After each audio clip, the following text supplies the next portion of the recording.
Hey everyone, Elizabeth here. The Last Laugh delivers stories that leave you speechless. If you're here for it, hit subscribe and let's go. The text came through at 2:14 p.m. on a Thursday in late April, right as I was reviewing our Series D term sheet with our CFO. The message was from my father. It took me less than a minute to read. It took me considerably longer to decide how to respond. Meridian Analytics had grown to 340 employees across 4 offices. Our valuation hit $1.8 billion after our Series C led by Sequoia Capital. Forbes had just named me to their 30 Under 30 list for the 3rd consecutive year. Fast Company called us one of the most innovative data companies in America. We were in active negotiations with Harrington Industries for a potential acquisition that would likely close somewhere north of $2 billion. And my sister Rachel's fiancé, Michael Patterson, worked in their corporate finance division. My family didn't know any of this. They thought I worked in tech support. Maybe data entry. Something vague with computers. Something small. I'd stopped correcting them after my father introduced me at a cousin's wedding as the one who does something with spreadsheets. That was 7 years ago, back when I was 24 and had just closed my seed round with 3 angel investors in a coffee shop in Capitol Hill. I remember that wedding clearly. My cousin Jennifer married a cardiologist.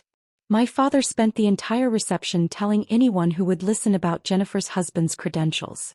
Harvard Medical School. Residency at Mass General. Published researcher.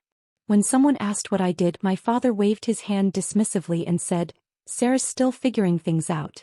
Something with computers." I had 11 employees at the time. We'd just signed our first enterprise client for $340,000 annual recurring revenue. I said nothing. The text on my screen said, "Rachel's wedding is family only. Michael's parents will be there. His father is on the board at Goldman Sachs. We can't risk your drama ruining this for her. Please understand." I sat at my desk on the 22nd floor of our downtown Seattle headquarters, looking out over Elliott Bay. Through the glass wall of my corner office, I could see my executive team in the conference room, preparing for our quarterly business review. Patricia Chin, my chief revenue officer, was writing on the whiteboard. James Morrison, our CTO, was testing the projector. David Kim, my chief of staff who'd been with me since we were 3 people sharing a co-working desk, was organizing the presentation materials. These were the people who knew who I was. I texted back, "Okay." My father replied immediately, "Thank you for being mature about this. Your mother and I appreciate it. This is really important for Rachel's future." I set my phone face down on my desk. Patricia knocked on my glass door. "We're ready for the Harrington call," she said. Then she saw my face. "What's wrong?" "Nothing," I said. "Give me 2 minutes." He studied me. Patricia had worked with me for 5 years. She knew my tells. "Sarah." "Family thing," I said. "It's handled." "Is it?" "It will be." She left. I stood and walked to the window. The afternoon light was breaking through the clouds, turning the water silver. A ferry was crossing toward Bainbridge Island. Somewhere out there, my father was probably telling my mother how grateful he was that I'd been reasonable. How relieved Rachel would be. How much easier this made everything. I went to the conference room. Rachel called that night while I was still at the office. It was past 9. Most of the team had gone home, but I was reviewing the final diligence materials for Harrington. My desk was covered in financial models, market analyses and integration plans. "Hey," she said when I answered. Her voice was careful. Practiced. "Hi. So Dad told you about the wedding thing?" "He did." "I'm sorry," she said. She didn't sound sorry. She sounded relieved. "It's just, Michael's family is really important. Like really important. His dad knows everyone on Wall Street. This could open so many doors for us." "Hey," I said. "You understand, right? It's not personal. It's just, you know how Dad gets about these things. And Michael's parents are very traditional. They're expecting a certain kind of family. A certain kind of presentation." "What kind is that?" I asked. She paused. I could hear music in the background. She was at a restaurant. Probably with Michael. "You know what I mean," she said finally. "I don't actually." "Sir, come on. Don't make this harder than it needs to be." "I'm not making anything hard. I'm asking a question." She exhaled sharply. "Michael is a managing director at Goldman Sachs. He makes $340,000 a year base salary, plus his bonus was $280,000 last year. His family summers in the Hamptons. They have a house in Aspen. They know senators. They know CEOs. They need to see that our family is successful. I offered. Established, she corrected. Polished. Put together. Having you there would complicate that narrative. I said nothing. On my computer screen I could see the revenue projections for next quarter. $127 million. We tripled our revenue in 18 months. Don't be like this, Rachel said. You're being passive-aggressive. I said okay. Yeah, but I can hear it in your voice. You're doing that thing where you act like everything's fine but you're actually judging me. I'm not judging you. Then what are you doing? Working, I said. I'm at the office. At 9 p.m.? Seriously. We have a big project closing. See, this is exactly what I mean. You can't even prioritize your own family. You're always working at that tech support job or whatever it is you do. Meanwhile, I'm trying to build a real life with someone who actually has a future. I set down my pen. Rachel, I need to go. Wait. I'm not trying to be mean. I just want you to understand that this is important to me. Michael is important to me. And his family, they're the kind of people who notice things. Who judge things. I can't have them asking questions about my weird sister who lives alone and works at some startup nobody's ever heard of. Some startup nobody's ever heard of, I repeated. You know what I mean. I do, I said. Good night, Rachel. Don't be mad. I'm not mad. Then why do you sound like that? Like what? Like you think you're better than me. I almost laughed. Almost. I don't think I'm better than you. Good. Because Michael looked you up on LinkedIn and honestly, Sarah, your profile is kind of embarrassing. CEO of Meridian Analytics. Nobody's ever heard of that company. You don't even have a proper headshot. Michael's father asked what you did and I told him you worked in tech and he just nodded like he was trying to be polite. Hey, I said. So you understand why we can't have you at the wedding. I understand that you don't want me there. It's not about want. It's about what makes sense. Got it. God, you're so cold sometimes, Rachel said. Her voice cracked. Can't you just say you're hurt? Can't you just fight back for once? Can't you act like a normal person who cares about her family? But I didn't. She hung up. I sat there for a long time looking at my phone. Then I went back to work. The following Tuesday, David appeared at my office door at 10:47 a.m. Michael Patterson is here for his final interview, he said. I looked up from my laptop. I was reviewing the cultural integration plan for the Harrington acquisition. The Goldman candidate? That's him. He's been through 4 rounds already. Finance with Patricia, strategy with James, product with Allison, culture fit with HR. You're the last stop. If you give him the green light, we extend an offer. I glanced at my calendar. The interview was scheduled for 11. What do we know about him? David consulted his tablet. Michael Patterson. Age 34. Managing Director at Goldman Sachs, Corporate Finance Division. 12 years at Goldman. Started as an analyst, worked his way up. Led the team on the Walton Group merger last year. That was the $4.2 billion deal. Strong references from his VP and his managing partner. Wharton MBA, top of his class. Cornell undergrad, summa cum laude. He's been very persistent about wanting this role. Called Patricia twice to follow up after his second interview. Why is he leaving Goldman? Says he wants to build something instead of just advising on deals. Wants to be on the operating side. Wants equity upside instead of just bonus comp. Says he's tired of being a consultant. Wants to be an executor. I nodded slowly. Who's sitting in on the interview? Patricia and James. They both gave him very high marks. Patricia said he's the strongest finance candidate we've seen in 2 years. James said his strategic thinking is exceptionally sharp. You're the final decision. Give me 5 minutes, then bring him to the boardroom. David left. I stood and walked to the window. Seattle stretched out below me. Gray sky. Sharp buildings. Construction cranes everywhere. The city was booming. So were we. My phone buzzed. A text from my mother. Thank you for understanding about the wedding. Rachel is so happy. This is a wonderful match for her. Michael's parents are delightful. We had dinner with them last night. They're very impressed with our family. I put the phone in my drawer and didn't reply. The boardroom was on the same floor as my office. Glass walls on 3 sides. Long table made of reclaimed wood. 12 black leather chairs. A massive screen on the far wall displayed our company logo and our latest valuation metrics from PitchBook. On the credenza behind my seat, a framed Forbes cover from February with my photo and the headline 30 under 30.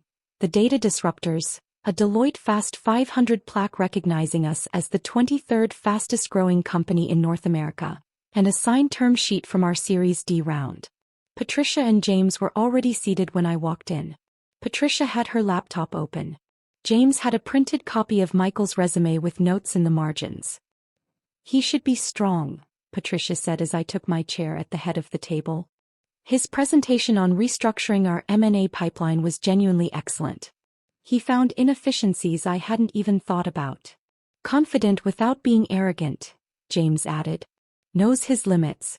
Asked really good questions about our tech stack and our product roadmap.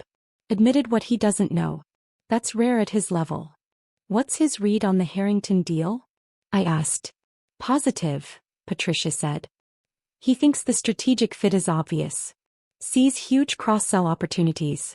Suggested some integration approaches that were actually pretty innovative." "He knows about the acquisition?" I asked. "It's public knowledge at this point," James said. "Wall Street Journal reported it last week.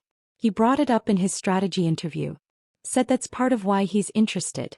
He wants to be part of scaling us post-acquisition." David appeared at the door. Michael Patterson. The man who walked in was tall. Maybe 6'2". Dark navy suit that probably cost $3,000. White shirt. Burgundy tie. Gold Rolex on his left wrist. Confident posture. He smiled at Patricia and James, shook both their hands with the practiced ease of someone who'd spent his entire career in rooms like this. Then he turned to me. He froze. The color drained from his face. Then rushed back in a red flood. His hand, which had been extended toward me for a handshake, dropped to his side. "You," he said. His voice came out strangled. I nodded. "Mr. Patterson. Please sit down." He didn't sit. He stared at me. Then at the nameplate in front of my chair that said, Sarah Chin, Chief Executive Officer. Then at the Forbes cover on the credenza behind me. Then back at my face. "This is Sarah Chin," David said smoothly from the doorway. "Founder and CEO of Meridian Analytics. Sarah, this is Michael Patterson." Michael's mouth opened. Closed. Opened again. No sound came out. Patricia glanced at me, then at Michael. Her eyebrows rose slightly. "Is everything all right, Mr. Patterson?" Michael looked at me again. His face had gone pale. "I didn't. I thought." "You thought what?" I asked. My voice was calm. Even professional. "Rachel said you worked in tech support." The room went completely silent. James shifted in his chair. Patricia's expression didn't change, but I saw her eyes sharpen with sudden understanding. "Rachel," I repeated carefully. "My sister Rachel." Michael nodded. He looked like he might be sick. "We're getting married. In 2 weeks. May 18th. "Congratulations," I said. He sat down slowly like his legs had stopped working properly. "Does she know?" "About this." "About what specifically?" "About you. About this." He gestured weakly at the room. "The building. The Forbes cover. Everything." "No," I said. "Why not?" "That's not relevant to this interview," I said. "David, can you walk Mr. Patterson through the role overview one more time? I want to make sure he has complete clarity on what we're hiring for." David began the presentation. Michael barely heard him. He kept staring at me. I could see him trying to reconcile whatever Rachel had told him with the woman sitting across from him in a corner office on the 22nd floor, flanked by her executive team, with a Forbes cover on the wall behind her. After 5 minutes I stopped David. "Mr. Patterson, do you have questions about the position?" He swallowed hard. "Your family doesn't know." "They don't." "Why?" "That's still not relevant to this conversation. Rachel told me you couldn't come to our wedding because you'd embarrass her in front of my family." Patricia inhaled sharply. James's jaw tightened visibly. "Did she?" I said. "It wasn't a question. She said you were struggling." That you worked some low-level tech job and still lived in a studio apartment in a bad neighborhood. That her father, your father, didn't want my parents to meet you because it would reflect badly on the family. Because you weren't successful. I said nothing. My father asked about you. He wanted to know about Rachel's family. She told him you worked at a startup that was probably going to fail. She said you were still figuring your life out. So I said nothing. I need to call her, Michael said. He stood abruptly, his chair scraping against the floor. I need to. I can't. Mr. Patterson, I said. My voice was still calm. Still even. Sit down. He sat. You came here for a job interview. We're conducting one. When we're finished, you're free to call whoever you'd like. But right now you're in my boardroom and we're discussing whether or not you're the right person to lead our corporate development strategy. Do you understand? He stared at me. I don't. I can't think straight right now. Then let me help you think, I said. This company is valued at $1.8 billion as of our Series C round in January. We're in final negotiations for an acquisition by Harrington Industries that will likely close at $2.3 billion. We're hiring a VP of Corporate Development to lead our M&A strategy, integration planning and strategic partnerships post-acquisition. The salary range is $285,000 to $340,000 base, plus equity grants of 0.15% to 0.25% depending on experience, plus performance bonus up to 100% of base. You'd report directly to our CFO and work closely with this executive team. Is that a role you're qualified for and interested in? Michael's hands were shaking. He clasped them together on the table. Yes. Then let's continue. The interview lasted another 23 minutes. Michael answered questions. His voice was unsteady. He kept glancing at me like I was going to vanish, like this was some elaborate hallucination brought on by wedding stress. Patricia asked him about his approach to due diligence. James asked him about his experience with post-merger integration. I asked him how he'd prioritize our acquisition pipeline if we had 5 potential targets and capital for 2. He answered. The answers were good. Not great but good. His head wasn't in it. How could it be? When we finished, I stood. Thank you for your time, Mr. Patterson. We'll be in touch by end of week with our decision. He stood. Sarah, Miss Chin, I corrected gently. He flinched like I'd slapped him. I'm sorry. I didn't know. Rachel never said. She never told us. I'm aware of what Rachel told you. Should I? Are you going to tell her? About this interview. That's between you and her. But the wedding is in 2 weeks. I'm aware of the timeline, I said. I don't understand how. Why would you let us think? I didn't let you think anything, Mr. Patterson. Your fiancé told you what she believed was true. Or what she wanted to be true. I simply didn't correct her. That's the same thing. Is it? He looked at me for a long moment. Then he picked up his briefcase and walked out. The door closed behind him. Patricia turned to me slowly. What the absolute hell was that? That, I said, was my sister's fiancé. James stared at me. The sister who's getting married in 2 weeks? That's the one. The wedding you weren't invited to, Patricia said slowly, her voice carefully neutral. Correct. Because you'd embarrass them. I nodded. Patricia leaned back in her chair. She was quiet for a moment. Then, well, shit. Michael called Rachel from our lobby. I know this because David told me later that building security had reported a man pacing in the atrium, shouting into his phone for 43 minutes straight. Rachel called me at 6:23 p.m. I was still at my desk reviewing the integration timeline for Harrington. What the hell did you do? She screamed before I could even say hello. Hello, Rachel. Michael just called me. He's losing his mind. He said you interviewed him. He said you're the CEO of some billion-dollar company. He said you're on the cover of Forbes. Our company is valued at $1.8 billion, I corrected calmly. I own 34% after dilution from our funding rounds. So my stake is worth approximately $612 million on paper pre-tax. She made a sound like someone had punched her in the stomach. Like all the air had left her lungs at once. Why didn't you tell us? Her voice was shrill now. Panicked. You never asked. You let us think you were struggling. You told me I was struggling, I said. I never confirmed it. I never said my company was small. I never said I was failing. You assumed. I let you assume. This is insane. Dad is going to lose his mind. Mom is. Oh my God, she's not going to believe this. She's going to think I'm lying. Okay. Okay. Rachel's voice went up an octave. That's all you have to say? Okay. What would you like me to say? I want you to explain why you've been lying to us for 7 years.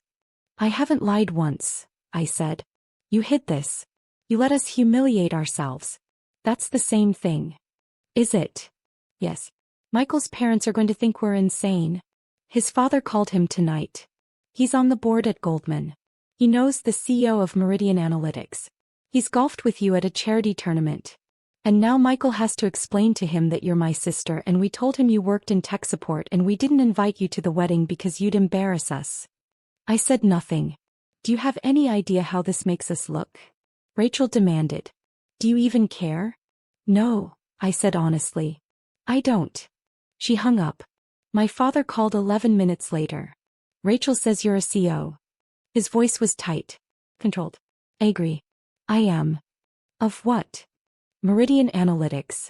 We provide predictive modeling, data infrastructure, and enterprise AI solutions for Fortune 500 companies. Silence. Then, how much is it worth? $1.8 billion as of our last valuation in January. More silence. I could hear him breathing. You're lying, he said finally. I'm not. Prove it. I pulled up the Forbes article on my laptop, found the link, forwarded it to his email. Check your inbox. I heard him typing, clicking, then nothing. The silence stretched so long I thought he'd hung up. I counted to 47 before he spoke again. This says you founded the company when you were 24. That's correct. The year I introduced you as someone who worked with spreadsheets. Yes. You had just raised $2 million from investors. $2.3 million, actually. The article rounds down. Another long silence. Why didn't you tell us? His voice cracked slightly on the last word. You never asked what I did. You assumed I was failing. You introduced me as still figuring things out. You told people I did something with computers. I didn't correct you. I let you think what you wanted to think. That's not fair. Isn't it? We're your family, he said. The anger was rising again. You owed us the truth. I gave you the truth every time I saw you. You just didn't want to hear it. Don't turn this around on me. You deliberately hid your success. You made us look like fools in front of Michael's family. Do you have any idea what his father thinks of us now? What his mother said to your mother tonight? No, I said. And I don't particularly care what they think. Rachel is devastated. She's in her bedroom crying. The wedding is in 2 weeks. 2 weeks. And now Michael's family thinks we're liars. They think we're ashamed of you. They think we're terrible people. Are you? I asked. What? Are you ashamed of me? Of course not. You didn't invite me to my own sister's wedding. That was different. That was about Michael's family. About making the right impression. And what impression would I have made? He didn't answer. Dad, what impression would I have made? Say it. You're twisting this. I'm asking a direct question. We thought. He stopped. Started again. Rachel said Michael's parents were very traditional. Very concerned with success markers. We thought if they met you and you were just what? Just working at a tech startup. Living in a small apartment. No husband. No visible success. We thought it would raise questions. Make them doubt Rachel's background. Doubt Rachel's background, I repeated. Because her sister wasn't successful enough. We didn't know you were successful. You never told us. I told you I was CEO. It's on my LinkedIn. It's been on my email signature for 6 years. You never once asked what my company did. You never asked how many employees I had. You never asked if we were growing. You assumed failure and I didn't correct you. That's not the same as lying. Your mother is crying right now. Do you care about that at all? Is she crying because she hurt me, or because she's embarrassed in front of Michael's parents? Jesus Christ, Sarah. How can you be so cold? I'm not cold. I'm clear. Michael said you're still considering him for the job. After all of this, how can you even think about working with him? He's qualified, I said. His personal relationship with my sister is irrelevant to his professional skills. You're doing this to punish us. I'm doing my job, I said. If you feel punished by that, it's not my responsibility to manage your feelings. He made a sound that was half laugh, half sob. I don't even know who you are anymore. You never did, I said. That's the problem. I hung up. I didn't hire Michael.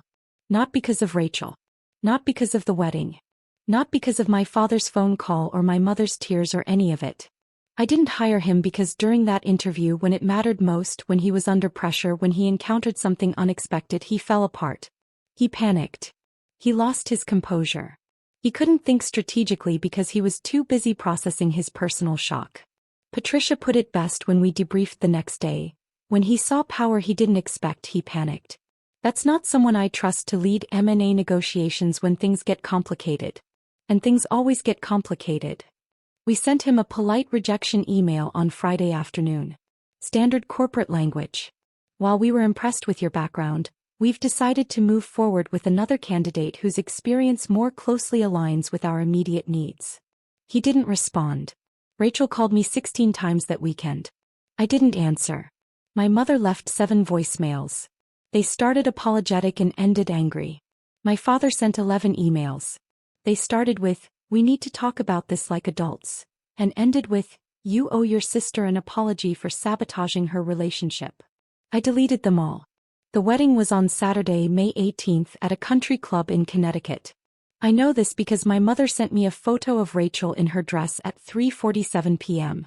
The dress was beautiful. Lace and silk. Very elegant. Very expensive. The caption said, "She looks beautiful.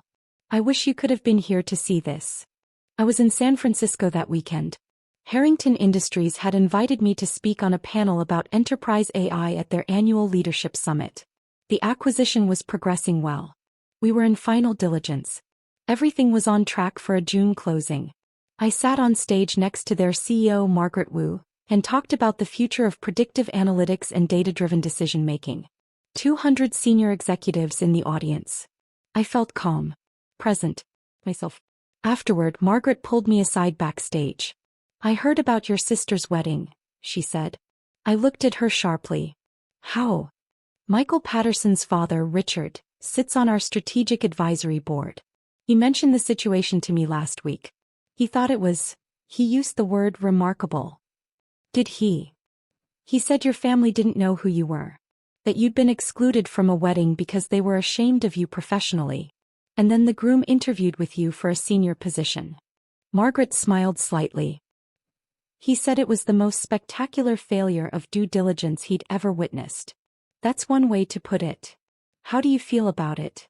I thought about the question. Really thought about it. "Clarified," I said finally. "Good," Margaret said. "Clarity is worth more than satisfaction. And for what it's worth, Richard spoke very highly of you. He said you handled the interview with remarkable grace. That most people in your position would have made it personal. You didn't." "It wasn't personal," I said. "It was business." "Everything is personal," Margaret said. "You just chose not to let it be unprofessional. That's different."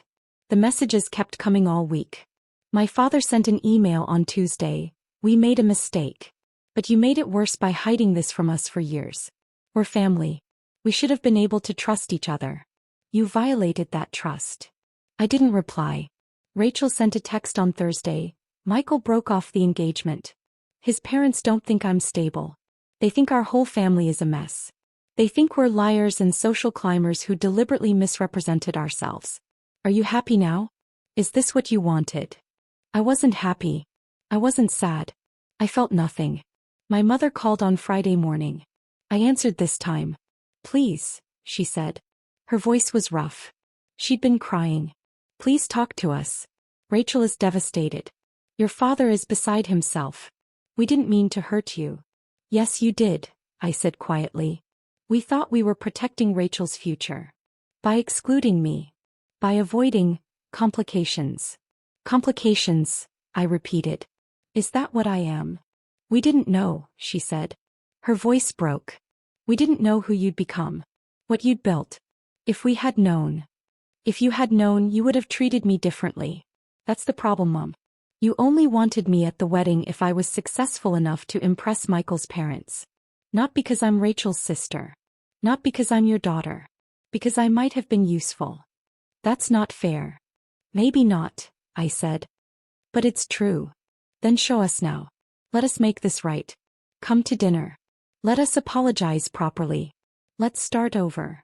I thought about it. I thought about sitting at their table while they told me how proud they were. How they'd always known I'd do great things. How they'd always believed in me. All the things they'd never actually said or done. No, I said. Sarah, please. I need time. How much time? I don't know yet. That's not fair. Maybe not, I said again. But it's honest. I hung up. Harrington Industries closed the acquisition in August. $2.3 billion. All cash. The deal was announced on a Tuesday. The Wall Street Journal ran it on the front page of their business section. My photo. My name. The deal terms. I retain my position as president of their newly formed data analytics division. My equity payout was $680 million before taxes. $427 million after. My father sent me the Wall Street Journal article with no message. Just the link. I didn't respond. 6 months later, in February, my mother sent me a letter. Handwritten. Old-fashioned. It arrived at my office in a cream-colored envelope with my name written in her careful script. I opened it at my desk. Dear Sarah, it began. We were wrong. Not just about the wedding. About everything. About how we saw you. About what we valued. About what we taught you success meant. We saw you as less because we couldn't see past our own narrow idea of what achievement looks like. You were building something extraordinary and we dismissed it because we didn't understand it. Because it didn't look like what we expected success to look like. Because you didn't broadcast it the way we thought successful people should. I've been thinking a lot about that wedding 7 years ago. When your father introduced you as still figuring things out. You just raised $2 million. You had 11 employees. You were 24 years old and you'd built something from nothing. And we were embarrassed by you. I'm sorry. Your father is sorry. Rachel is working through a lot. But she's sorry too. We'd like to see you. When you're ready. If you're ready. We love you. We always have. We just didn't know how to show it in a way that mattered. Love, Mom. I put the letter in my desk drawer. I didn't throw it away. But I didn't respond either. Not yet. I saw Rachel at a Starbucks in December, almost 2 years after the text. She was with a friend I didn't recognize. She saw me first. Froze. Looked away. I walked over anyway. Hi, I said. Hi, she said. She looked older. Tired. Different. How are you? I'm okay. She paused. I'm sorry. About the wedding. About all of it. About what I said. What I thought. I know. Does that matter? I don't know yet, I said honestly. She nodded slowly. Hey. That's fair. How are you doing? Really? I'm engaged again. To someone else. Someone who actually asked about my family before judging them. Someone who wanted to meet you. She smiled weakly. Turns out that matters. I'm glad. Are you? Yeah, I said. I am. We stood there for a moment. Awkward. Maybe we could get coffee sometime, Rachel said. If you want. Maybe, I said. That's all I'm asking for. A maybe. I nodded. Okay. I had dinner with my parents in February. Exactly 2 years after the text. They took me to a quiet restaurant in Bellevue. My father wore a suit. My mother brought a photo album. We wanted to show you that we did see you, she said, opening the album. We have pictures from your college graduation. Your first apartment. Your 25th birthday. We were there. You were there, I agreed. But you didn't see me. We see you now, my father said quietly. Do you? Or do you see the valuation? The Wall Street Journal article? The Forbes cover? He flinched. I don't know how to fix this, my mother said. Tell us what you need. I need you to understand that I didn't hide from you. You looked away.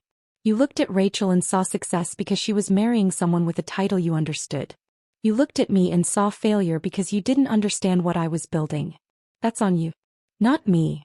We understand that now, my father said. We were wrong. Were you? Or are you just embarrassed because other people found out? They didn't answer. We ate dinner. We talked about small things. The weather. A cousin's new baby. My mother's garden. The Seahawks. Safe topics. When we finished, my father paid the bill. Can we do this again? He asked. Maybe, I said. That's all we're asking for, he said. A maybe. I still run the data analytics division at Harrington Industries. We're launching a new AI-driven forecasting platform in Q3. I have a team of 412 people now across 7 offices. We're hiring 73 more this year. I see my parents once a month now. Sometimes twice. We don't talk about the wedding. We don't talk about Michael. We don't talk about what they thought I was versus what I am. We talk about the present. Sometimes the future. Never the past. It's enough. For now. Rachel and I text occasionally. She got married last summer. Small ceremony. I was invited. I went. Her husband is kind. He asked me about my work. He listened to the answer. That mattered. We're rebuilding. Slowly. Carefully. The door's not locked. But it has a lock now. And I'm the one who holds the key. I'd stopped hiding myself from my family. I just hadn't realized how much energy that had cost me until it stopped. How much lighter I felt. How much more present. I work late most nights. My team knows I'm there. Patricia brings me coffee at 7 p.m. and argues with me about revenue targets. James sends me technical architecture diagrams at midnight and asks for feedback. David reminds me to eat dinner and tells me when I'm being unreasonable. This is my real family. The one I chose. The one that chose me back. And that's enough.